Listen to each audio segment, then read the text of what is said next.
A storm is brewing. People are disappointed, angry even. Stormgate may just be in the eye of a shitstorm, or is it just an overreaction of the internet? Hello there, strategy gamers, and welcome to my humble channel where I talk all things strategy games.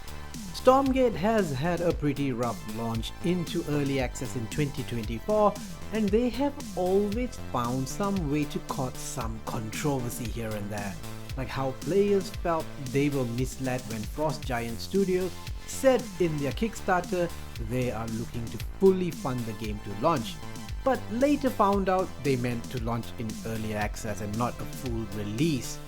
Some people felt they walked back on this and edited their Kickstarter page. To say that there was a lot of hype for this game would be an understatement. I did talk about it in RTSs to look out for in 2024. Frost Giant Studios sold us this narrative that Stormgate would be a spiritual successor to StarCraft 2. With everything StarCraft 2 has, a single player campaign, 3-player co-op, competitive multiplayer ready to take on the esports scene. But when the open beta went live, they received a pretty lukewarm response from fans, highlighting stuff like bad map design, uninteresting unit design, and a lot of people hated the art style. But FGS said no, we're sticking to our guns and our initial design of the game. People said let them cook, and cook they did.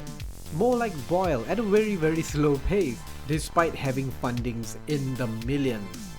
So they released the game in early access, got a huge spike for the first month, with sponsored streams and such promoting the game, and then cricket. The game now gets about an average of 100 active players a day, which is not really a great sign for the future of the game. Obviously, people want to see what FGS does to improve things, and controversies like these don't help. The latest one is that a redditor found that a few, we don't know exactly how many, FGS staffs were found to be posting Steam reviews of Stormgate without divulging the fact that they were developers of the game. They purposely hid their identity by changing their username on Steam. They've been caught red-handed doing this, and there is proof of it out there. Yes, fake Steam reviews from their own people. I don't know what they were thinking, whether this is a planned company-wide thing or a few of them decided to take things on their own hands. FGS is a company that has slightly over 50 staff right now, so if we look at the numbers of 100 active players, if everyone did a positive review, maybe it could make a slight difference. But no, I don't really know just how widespread these fake reviews are. But key people have been found doing this. I shall not name names, but the Reddit thread is there for you to check out. Steam reviews were mixed but has now dipped to mostly negative. Yes, there is some review bombing going on due to the actions of these developers. This actually touches on a larger issue of companies now using Steam reviews as a measure of success. Back in the old day, it was review scores. These days it's Steam reviews. They have big marketing and PR leverages for companies.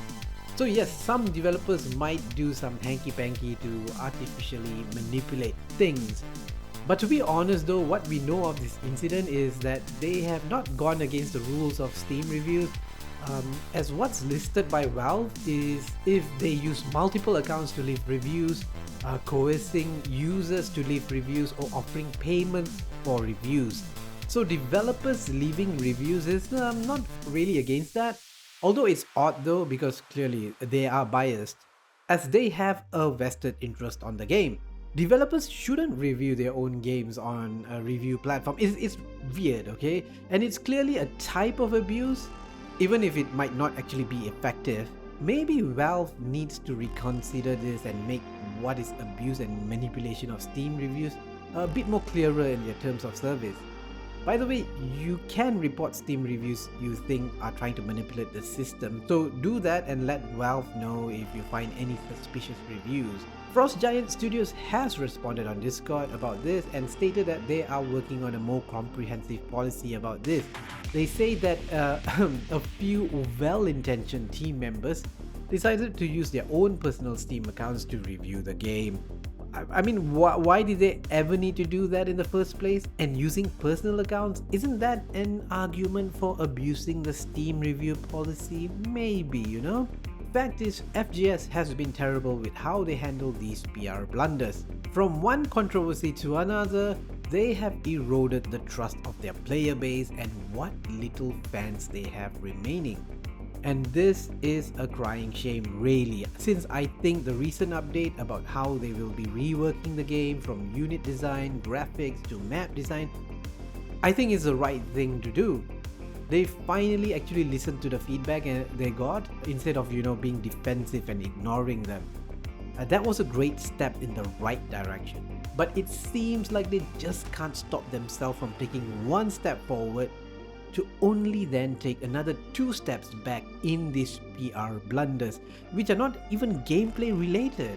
Now, I've been meaning to play Stormgate for a while now, but I've been busy with a ton of other strategy games and a bunch of work and life stuff, or call it laziness on my part. I can't speak to the issues of the game itself, but my initial impression is that it's a pretty mid game. There are some neat ideas, but I don't feel the urge to want to play more of the game. And based on the numbers, I think that is also true for a lot of you too. So maybe in the next few months or two, I might force myself to give this a good run. Look, I don't think I'll be as good as the pros like Cyril or Day9 in a competitive RTS game, but it still should offer a fun experience for players with a lower skill level. Anyway, do tell me in the comments, what did you think about Stormgate? Did you like it? Did you hate it? Or are you still playing it? By the way, you can check out this video of mine on Tempest Rising, which is a very exciting RTS that's coming out this year. And if you like this video, by the way, hit the like button and subscribe to this channel for more strategy game ramblings from me. Thanks for watching and farewell, noble friends.